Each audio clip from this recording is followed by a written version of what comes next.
বিসমিল্লাহির রহমানির রহিম। চারগাম উত্তরপাড়া এই বটতলা মির্জানগরে হযরত জাইনাব রাদিয়াল্লাহু আনহা মাদ্রাসা উদ্যোগে হাফেজ ছাত্রদের পাগড়ি প্রদান উপলক্ষে আজকে এই ওয়াজ মাহফিলে সম্মানিত সভাপতি, উপস্থিত আমন্ত্রিত অতিথিবর্গ, রাজনৈতিক দলের নেতৃবর্গ, ওলেমা একরাম ভাইরা, উপস্থিত এই চত্বরে উপস্থিত মুসল্লি ভাইরা এবং দূরে পর্দার আড়ালে বাড়িতে বসে যে সকল মা বোনেরা আমার এই বক্তব্য শুনছেন, আসসালামু আলাইকুম। ওয়াজ মাহফিল যদি পরিসংখ্যান না হয় যে পৃথিবী কোন দেশে সবচেয়ে বেশি ওয়াজ মাহফিল হয়, আমি পৃথিবীর 32টা দেশে ঘুরেছি, শত শত শহরে। 92 সাল থেকে 33 বছর থেকে আমি অনেক দেশ ভ্রমণ করতে হয়েছে, রাজনৈতিক কারণে, সামাজিক কারণে, পারিবারিক কারণে। আমি নিশ্চিত আমি ইন্দোনেশিয়াও বেশ কয়েকবার গিয়েছি। বাংলাদেশের মতো ওয়াজ মাহফিল কোথাও হয় না, কিন্তু এই বিগত 15, 16, 17 বছর অনেক জায়গায় কিন্তু ওয়াজ মাহফিল করতে দেওয়া হয়নি। আমাদের অনেক বড় বড় আলেমকে যেতে দেওয়া হয়নি। 144 যারা করা হয়েছে, প্যান্ডেল থেকে বিএনপি নেতা কর্মীদের গ্রেপ্তার করা হয়েছে, মাইকের সাউন্ড বন্ধ করে দিছে, মাইক ছিনিয়ে নিয়েছে, চেয়ার থেকে উঠে যেতে বলেছে, অনেক ঘটনা হয়েছে।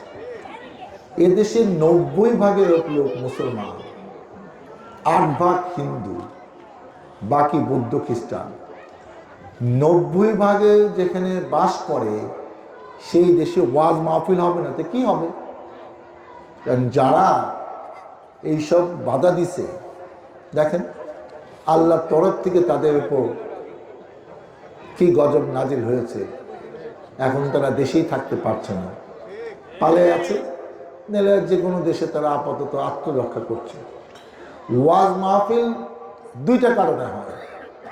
একটা হলো মসজিদ মাদ্রাসা যার উদ্যোগে ওয়াজ মাহফিল হয়, এখানে অনেক বড় ইসলামিক চিন্তাবিদ যারা চমৎকার করে কথা বলেন, যাদের অনেক অভিজ্ঞতা, অনেক জ্ঞান, তাদের দেখা আমরা একটু উদার হই। যখন সাহায্য চায় যে আপনি কি বেচতে যাবেন না, আপনি কি এই আল্লাহ মসজিদের দিকে খেয়াল করবেন না, রাসূলের প্রতিষ্ঠান মাদ্রাসা আপনি দেখবেন না, তখন আমাদের দিলটা নরম হয়। আমরা এমনি চাইলে হয়তো এই মাদ্রাসা যারা দায়িত্বশীল লোক আছে তাদের হাতে টাকা আমরা কম দিতাম কিংবা দিতাম না। ওনারা যখন চায় তখন আমরা কম বেশি টাকা দিই, যে কারণেই হোক আমরা দিই। আর একটা হলো এই যে বললাম যে তারা যেহেতু অনেক কিছু জানে, আমাদের মুসলমানদের ইতিহাস, ইসলামের ইতিহাস, আমাদের প্রিয় নবী রাসূলদের জীবনী, যেখান থেকে অনেক কিছু আমাদের শেখার আছে।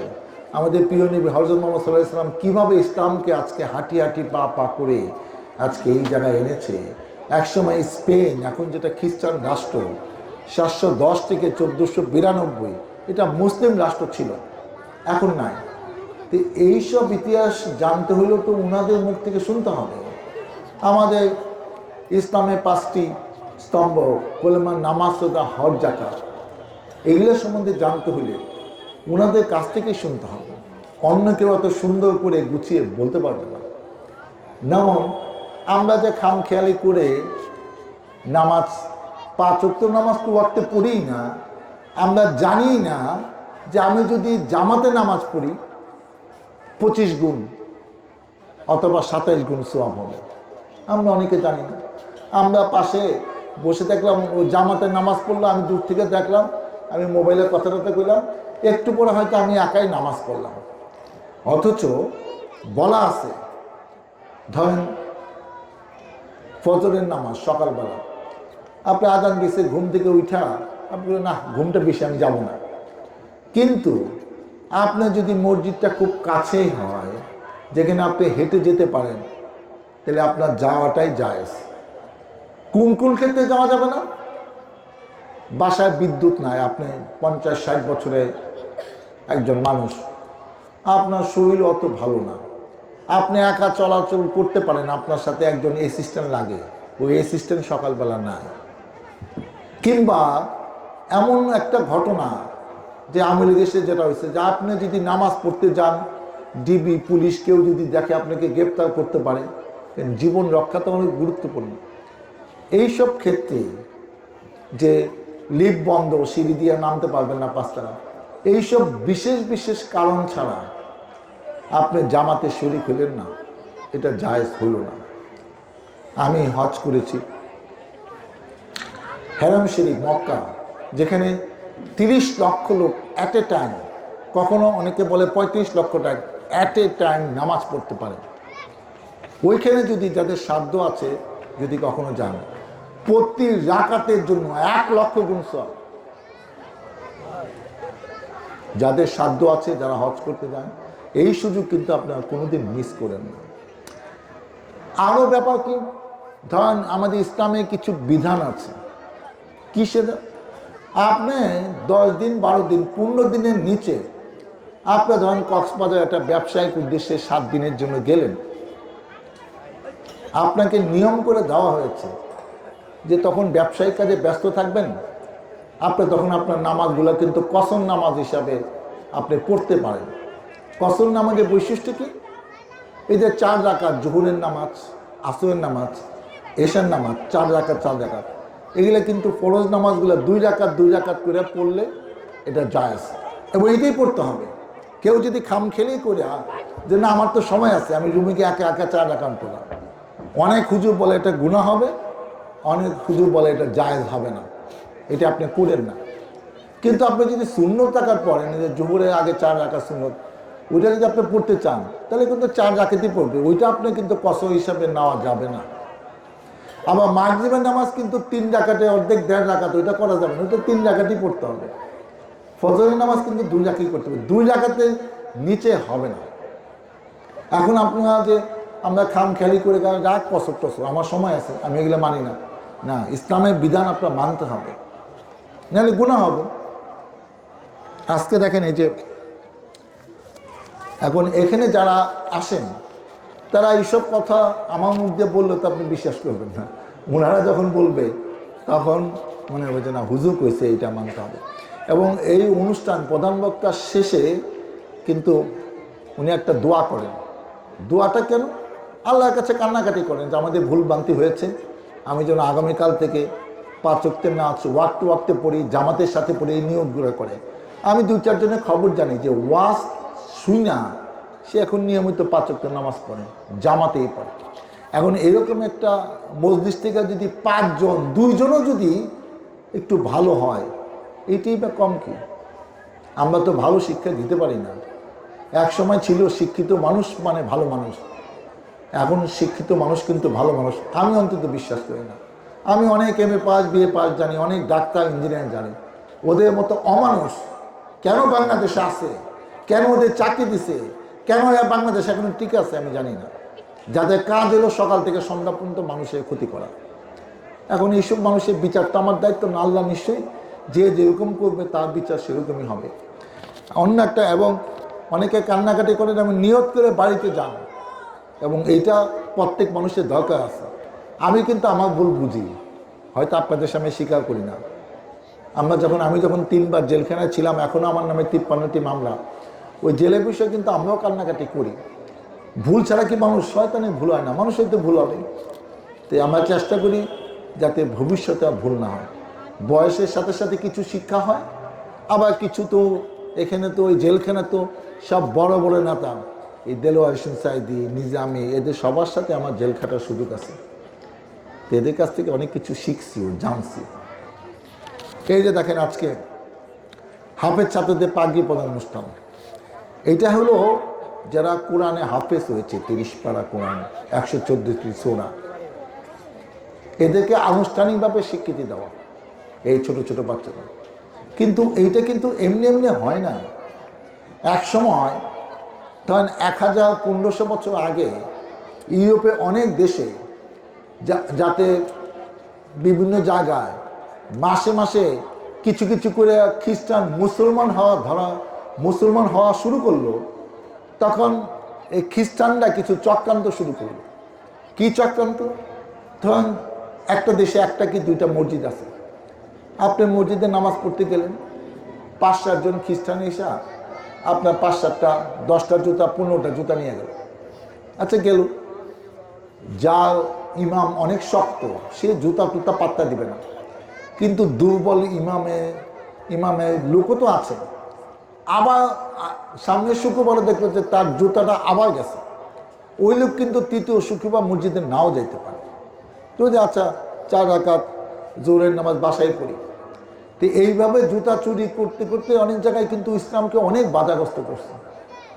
এবং সবচেয়ে গুরুত্বপূর্ণ কি জানেন, এই খ্রিস্টানদের পবিত্র গ্রন্থ তাদের বাইবেল, এখন এই যে আল কোরআন যেটা ধরে চর্চা হয়, আমরা ক্লাসে পড়ি না, আমি মেডিকেল সায়েন্সে বই পড়ছি, আপনারা 9, 10 first year second year intermediate ইউনিভার্সিটিতে বই পড়েন না। তো এটা তো আমাদের ইসলামের একমাত্র বই যেটা বিধান অনুযায়ী আমাদের চলতে হবে। এটা সারা জীবনের জন্য একটা মানুষের এইটাই একমাত্র বই, আমি কিভাবে চলবো, কিভাবে কাজ করব। তো সেই বই তো মানে আপনি কোথাও না কোথাও ছাপান, বিভিন্ন খ্রিস্টান সরকার করলে কি এইসব বই ছাপাইতে দেয় না, বইয়ের ট্যাক্স বাড়াইয়া দেয়, যে বেটা ছাপায় তারা করতে ছাপাইবে না, এটা 1 মাস পরে ছাপাবে। এই নানা রকম চক্রান্ত শুরু। তারপর বই কোরআন শরীফ পুড়ে ফেলায়, কোরআন শরীফ ওরে টাকা দিছে, ও ডেলিভারি দেয় না, ওরে ধৈর্য নিয়ে অন্য জায়গায় আটকে হয়। এই যে নানা রকম চক্রান্ত শুরু হইল, এইটা থেকে বাঁচার জন্য যারা বড় বড় আলেম ছিল তারা সিদ্ধান্ত নিল, দাঁড়াও, তোমরা মনে করছো না আমরা তোমাদের চক্রান্ত বুঝি না, ঠিক আছে। সিদ্ধান্ত হইল কোরআন মুখস্থ করে ফেলা, ওই বইটা ওই কোরআন শরীফ আর লাগবে না। হাজার হাজার লোক যখন কোরআন মুখস্থ রাখলো, তখন আর কোরআন শরীফ আপনি 5টা মসজিদে আছে 10টা কি না আছে কোনো সমস্যা নাই। এইসব যখন শুরু হয়ে গেল যে প্রত্যেক দেশে মানে এই পাগড়ি পড়া কোরআন হাফেজ তৈরি হলো, এখন আর কেউ চক্রান্ত করে না। এই বই কিন্তু সব না, এই বাংলাদেশে লক্ষ লক্ষ হাফেজ আছে যারা কোরআন মুখস্থ আছে, এখন আর কোনো চক্রান্ত কোনো কাজে লাগে না। এইটা হইল এই কোরআন মুখস্থ করা হাফেজ ছাত্রদের ইতিহাস। আজকে ইসলাম হাঁটি হাঁটি পা পা করে এই পর্যন্ত আসছে, এমনি এমনি কিন্তু আসে নাই। এর জন্য সবারই অনেক কষ্ট করতে হয়েছে। আমরা শুধু ওই বিপদের সময় আল্লাহকে ডাকলে হবে না, সবসময় আল্লাহকে ডাকতে হবে। কারণ আল্লাহ যে কি পারে, আমরা 15, 16, 17 বছর যা করতে পারি না, এই কচি কচি ছাত্র শ্রমিক জনতা যারা 1500, 1600 শহীদ হলো, তারা দেখেন জীবন দিয়ে দেশটাকে নতুন করে গণতন্ত্রকে ফিরিয়ে দিয়ে গেল। আজকে যদি 5ই আগস্ট না হতো, এই ডাক্তার সালাউদ্দিন আপনাদের সামনে এসে কিছু বলতে পারতো না। আজকে 25,000 পঙ্গু হয়েছে, যা 1 হাত নাই, 2 হাত নাই, 1 পা না, 2 পা নাই, পঙ্গু হয়েছে। এদের জীবন তো বৃথা যেতে পারে না। অতএব এই শহরের দায়িত্ব আছে, আপনাদের দায়িত্ব আছে, আমাদেরও দায়িত্ব আছে। 71 সালে 30 লক্ষ শহীদ হয়েছে, 2 লক্ষের মা বোন নির্যাতিত হয়েছে। সেই স্বাধীনতা কই? আমরা তো কিছুদিন পাইলাম, তারপরে তো আর স্বাধীন দেশ মনে হয় না। যেটা কি স্বাধীন দেশ না এটা কোনো দেশের অঙ্গরাজ্য, সেটা নিয়ে আমাদের মাঝে মাঝে সন্দেহ হয়।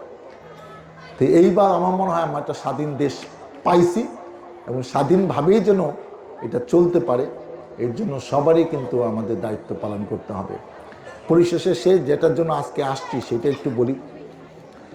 আমি ক্যাডেট কলেজে পড়ছি, মেডিকেলে পড়ছি, BCS পাস করে 5 বছর চাকরি করছি। এসব কথা বলছি, অনেক ইয়াং ছেলে আছে এখানে যারা হয়তো আমাকে দেখে নাই, চিনে না, আমি কবে MP ছিলাম, যে উনি MP ছিল কবে, ওনার তো চিনিই না। তো সেই জন্য এইসব কথা নতুন করে বলতে হচ্ছে। 96 আমি প্রথমবারের মতো MP হই ধানের শীষ মার্কানে, 2001 সালে আমি দ্বিতীয়বারের মতো MP হই, পরপর 2 বার আমি 10 বছর এই সাভারে MP ছিলাম। তারপর তো শেখ হাসিনা আমাদের ইলেকশনও ঠিক মতো করতে দিল না, যদিও 8 সালে 18 সালে আমি ধানের শীষ মার্কা পেয়েছি। আমার বাবা 35 বছর চেয়ারম্যান ছিল দেওয়ানিদ্দিন সাহেব আশুলিয়া, 43 থেকে 88 সাল পর্যন্ত, এবং 79 সালে উনি ধানের শীষ মার্কা নিয়ে এই সাভারে বিএনপি মনোনয়নে এমপি হয়েছেন। আমরা একটা রাজনৈতিক পরিবারের সন্তান, কিন্তু 15-16 বছর আমাদের হারিয়ে গেছে। সামনে কি দিন আছে সেটাও জানি না, হায়াত কতদিন আছে সেটাও জানি না। এবছর আমি ধানের শীষ মার্কা পেয়েছি। ফেব্রুয়ারি মাসে 5 তারিখ হোক কি 12 তারিখ হোক কি অন্য তারিখে হোক, ইনশাল্লাহ ইলেকশন হবে। আমি আর কথা না বাড়িয়ে আমি আপনাদের দোয়া চাই, আপনাদের সমর্থন চাই, সহযোগিতা চাই। আপনাদের কাছে আমি ধানের শীষ মার্কায় ভোট চাই। আপনাদের ভোটে আমি নির্বাচিত হয়ে আপনাদের পাশে, আপনাদের সাথে থেকে এইসব মাদ্রাসার জন্য যেন সেবা করতে পারি, এলাকার রাস্তাঘাটের জন্য উন্নয়ন করতে পারি, এবং জনগণের যা যা সমস্যা আছে এগুলো যেন সমাধান করতে পারি। মহান আল্লাহ তাআলা আমাকে যেন সেই তৌফিক দেন। আপনারা আমার জন্য দোয়া করেন। ভাগ্যে থাকলে এই সংসদ সদস্য হতে পারলে আবারও আপনাদের সাথে দেখা হবে। আপনাদের কল্যাণে আমি বাকি জীবন উৎসর্গ করতে চাই। আর এই যে আমাদের 2 নেতা, তারাও টাকা টোকা দিয়ে গেছে, এখন আমি টাকা না দিয়ে তো যেতে পারবো না। পরে উনি এত সুন্দর সুন্দর কথা কইল, আসল কাজটাই তো করলো না। তা আমার সাধ্য অনুযায়ী কিছু টাকা 25,000 টাকার নগদ আমি দিয়ে যাচ্ছি। অনেকে অতীতে বড় বড় ঘোষণা দেয় 50,000 1 লাখ, সেই টাকা আপনারা অনেকে পান নাই। অনেক কাহিনী আছে, সেগুলো আজকে নতুন করে বলবো না। যা সাধ্য আছে নগদ দিয়ে যাই, হায়াত মহম্মদ আল্লাহর কাছে। আপনারা ভালো থাকেন, ইনশাল্লাহ আগামীতে আপনাদের পাশে আমি আছি। আল্লাহ হাফেজ।